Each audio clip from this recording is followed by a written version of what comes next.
Okay, hello. This is Ryan Wicker Reviews, returning after 1 month.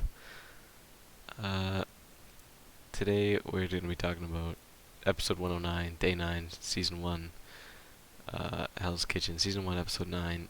But before that, I want to explain what happened, why I was not making a video for a month. That's because my camera broke. It was like comically bad, like insanely, ridiculously bad. It broke completely. I'll show a clip of that right now. Yeah, like it's completely blurry, giant black bar, big blue segment for some reason. It was a little past the brink of too funny. So I bought a new camera that came in about a week later. Great, I was thinking I can be starting, and yeah, that camera did not work. It was constantly unplugging and unplugging. It was super zoomed in. It was terrible quality, not even funny at all. So I had that returned. I just gave it to UPS, and they took about a week and it took me about probably 2 weeks to get the return on that. So that finally came back, and I got this camera, which is exactly my old camera, just with a light and a name on it. And it's like the exact same fisheye. It's slightly better quality, just a little delayed. That's my only complaint. But yeah, that was a month to the day, actually. January 15th was the last video, and now it's February 15th, so yeah, getting back into it. So starting off again, we are starting episode 9, the final 3. This was a cruel episode. We got champagne things, that's nice. Trap, it was a trap. Completely kind of a ruse. Uh, Jessica had a lot to drink.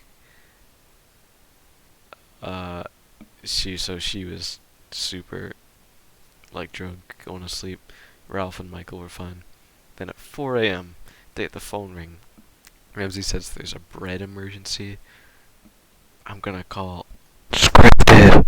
I completely doubt that there was a bread emergency. I think they just wanted to get them up at 4 or something after giving them the champagne. Yeah, so they start making bread. Ralph and Jessica doing fine. Ralph and Michael's doing fine. Jessica's doing horrible. She's still out from last night. She's completely tired. Jessica wasn't doing anything, laid down on the counter. She said she didn't want to give up, and then everyone just told her to go to bed. She's being more of a hindrance at that point. After 2 hours, Jessica returned. They were pretty much always done by that point.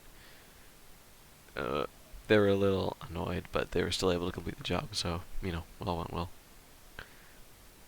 Then they went back to sleep for 2 hours, and they got woken up by a triangle. They went downstairs. The bread experience, in 8 hours, they're going to be service, and then the twist for this service was that going to be a unique dish that they would get rated on, and that would depend on how they're going to stay in the game. But right now they're introducing the souffle challenge. A little bit of a quaint challenge, nothing too big, I guess, for Final 3, as it's not important to bring out all the stops for 3 people. It's a concise challenge. Oh, it's alright.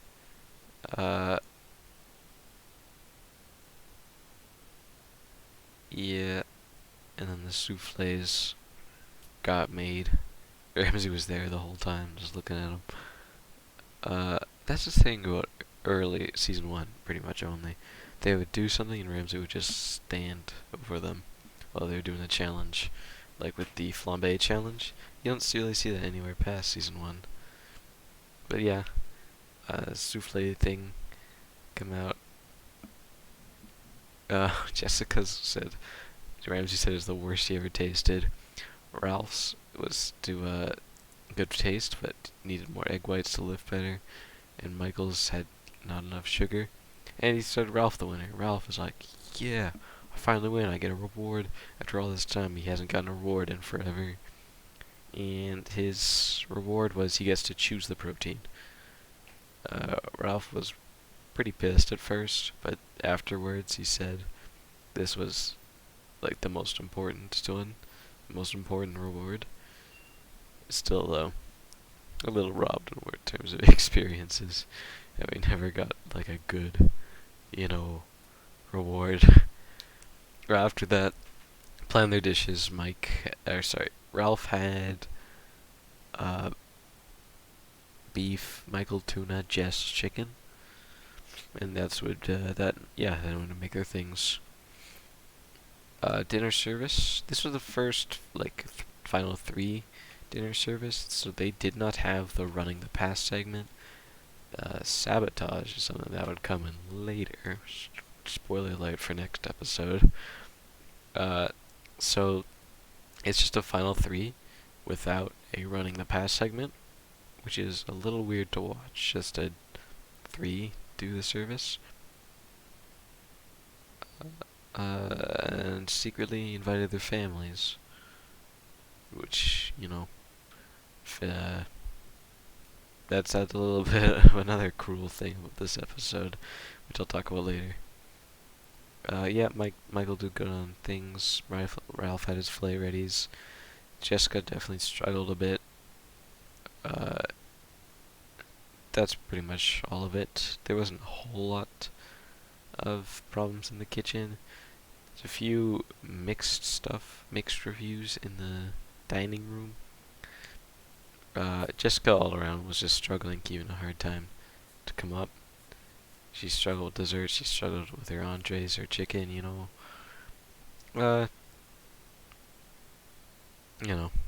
it's a little miscommunication all around for Jessica, which is something we see in a scene all over. Honestly, it was a little predictable what was happening. Jessica had a few rough nights. It was kind of just counting on her days until she was guaranteed to go home.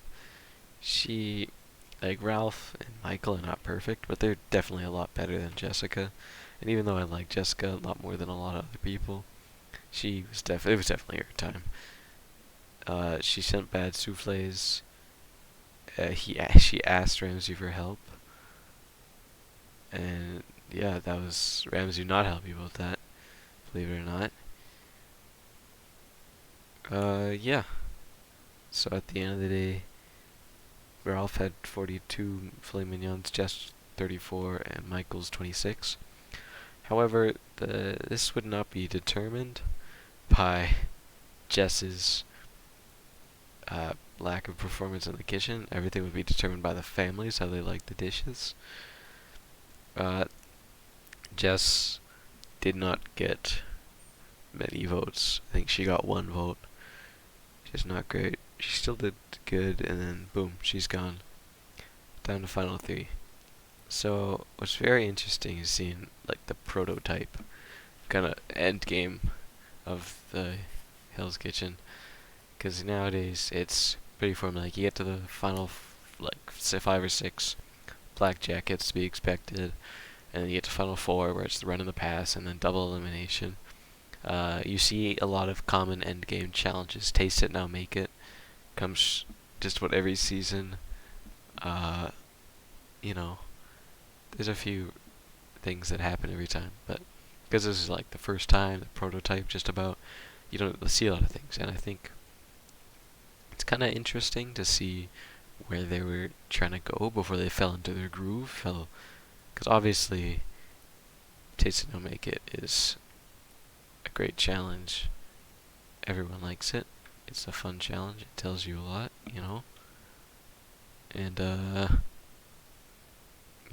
it's hard to imagine Hell's Kitchen without it, and without running the past segment. The run in the past segment is the biggest thing that this season does not have, which a lot of people would be surprised about if you're a veteran Hell's Kitchen fan.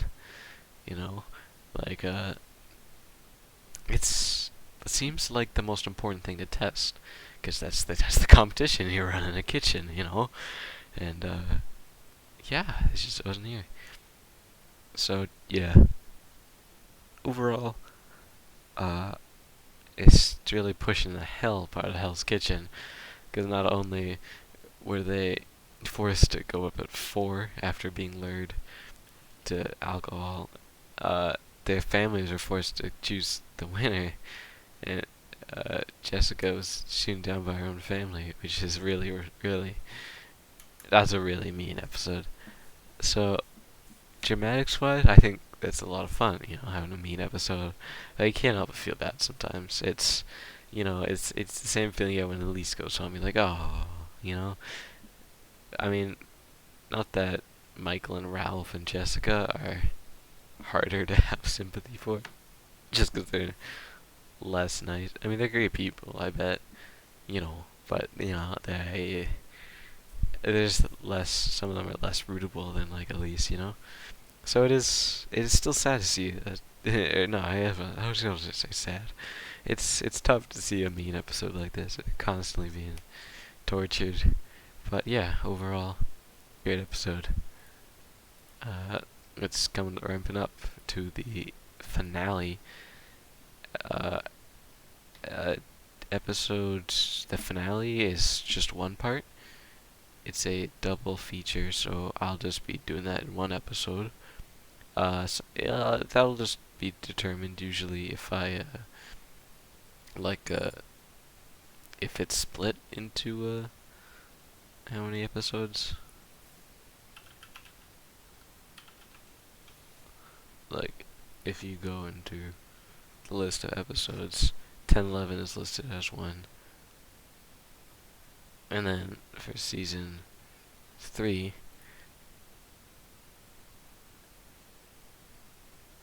yeah, season 3, we see the first. It's two separate fully episodes. The first part of the finale is episode 310. The second part is 311. So season 1 is a double feature. It'll just be one episode. But yeah, closing in on the first finale, which is gonna be exciting. And also glad to be back. Hopefully, hopefully we don't miss another month.